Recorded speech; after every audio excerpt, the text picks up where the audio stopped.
മച്ചാമാരെ, ടൈറ്റാനിക് കപ്പലിനേക്കാളും 5 ഇരട്ടി വലുപ്പമുള്ള ഐക്കൺ ഓഫ് ദ സീസ് ആണ് ലോകത്തിലെ ഏറ്റവും വലിയ കപ്പലാണെന്നാണ് പറയപ്പെടുന്നത്. പക്ഷേ അതിനേക്കാളും 4 ഇരട്ടി വലുപ്പമുള്ള കടലിലെ ഒരു ഒഴുകുന്ന രാജ്യം തന്നെ വരാൻ പോകുന്നു. സൗദി അറേബ്യൻ പ്ലാൻ ചെയ്യുന്ന പാൻജിയോസ് എന്ന ടെറാക്കോട്ടയെ കുറിച്ച് കേട്ടാൽ നിങ്ങൾ ഉറപ്പായും ഷോക്കാവും. പൊട്ടും സമയം കളയാതെ നമുക്ക് നേരെ കണ്ടന്റിലേക്ക് കിടക്കാം.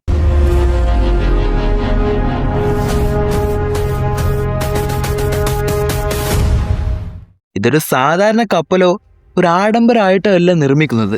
ഇതൊരു ടെറോ യാട്ടാണ്. അതായത് കടലിൽ ഒഴുകി നടക്കുന്ന ഒരു മെഗാ സിറ്റി.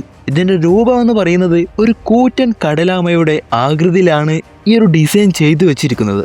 വലുപ്പം നോക്കുകയാണെങ്കിൽ ഇതിന് നീളം ഏകദേശം 1800 അടിയും വീതി 2000 അടിയുമാണ്. അതായത് ഏകദേശം 3 ഫുട്ബോൾ ഗ്രൗണ്ടുകൾ ഒന്നിച്ചു വെച്ചാലുള്ള നീളം. ഇത്രയും വലിയൊരു സ്ട്രക്ചർ മനുഷ്യ ചരിത്രത്തിൽ ഇന്ന് വരെ വെള്ളത്തിൽ ഇറങ്ങിയിട്ടില്ല. എന്നാലും ഇത്രയും വലിയൊരു കപ്പലിൻ്റെ ഉള്ളിലെ സൗകര്യങ്ങളൊന്ന് കണ്ടിട്ട് വരാം. ഒരു മിനി ദുബായ്. ഇതിനെ കപ്പൽ എന്ന് വിളിക്കുന്നതിനേക്കാൾ നല്ലത് ഒരു ആഡംബര നഗരം എന്ന് വിളിക്കുന്നതാണ് നല്ലത്. കാരണം ഇതിനുള്ളിൽ ഉണ്ടാക്കാൻ പോകുന്നത് 60,000 ആളുകൾക്ക് ഒരേ സമയം താമസിക്കാൻ പറ്റുന്ന ആഡംബര അപ്പാർട്ട്മെന്റുകളും വില്ലകളും, വമ്പൻ ഷോപ്പിംഗ് മാളുകൾ, സ്പോർട്സ് ക്ലബ്ബുകൾ, വലിയ പാർക്കുകൾ. കടലിൻ്റെ നടുക്ക് ആഡംബര കപ്പലുകൾക്ക് വന്നടുക്കാൻ പറ്റുന്ന ഒരു വലിയൊരു പോർട്ട് ഹാർബർ. വിമാനങ്ങൾക്കും ഹെലികോപ്റ്ററുകൾക്കും വന്നിറങ്ങാൻ സ്വന്തമായി റൺവേയും ഹെലിപാഡുകളും. ഇതെല്ലാം അറിഞ്ഞ സ്ഥിതിക്ക് അടുത്തൊരു സംശയമായിരിക്കും ഇതെങ്ങനെ ഓടുമെന്നത്. ഇത്രയും വലിയൊരു സാധനം എങ്ങനെ കടലിൽ ഓടും? ഇതിൻ്റെ മുകളിൽ മുഴുവനായും വെച്ച് പിടിപ്പിച്ചിരിക്കുന്നത് അത്യാധുനിക സോളാർ പാനലുകളാണ്. സൂര്യപ്രകാശത്തിൽ നിന്നും കടലിലെ തിരമാലകളിൽ നിന്നും ഉൽപ്പാദിപ്പിക്കുന്ന ഊർജം, അതായത് വേവ് എനർജി ഉപയോഗിച്ചാണ് ഇതിൻ്റെ ഭീമാകാരമായ ആ 9 എഞ്ചിനുകൾ പ്രവർത്തിക്കുന്നത്.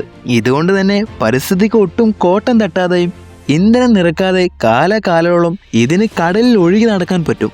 ഇതെല്ലാം അറിഞ്ഞ ഒരു വ്യക്തിക്ക് വരുന്ന അടുത്തൊരു ഡൗട്ടാണ് ഇതിന് എത്ര വില വരുമെന്നത്.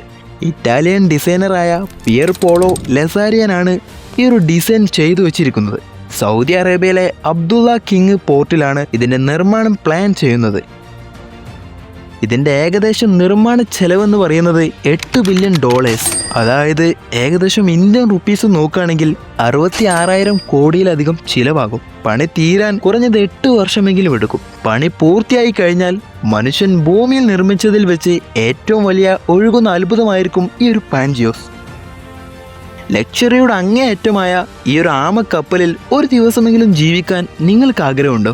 കമൻറ്റ് ചെയ്യാൻ മറക്കണ്ട. വീഡിയോ ഇഷ്ടമായെങ്കിൽ വീഡിയോ ഒന്ന് ലൈക്ക് ചെയ്യാനും നമ്മുടെ ചാനൽ സബ്സ്ക്രൈബ് ചെയ്യുന്ന കാര്യം ഒന്ന് പരിഗണിച്ചേക്കണേ.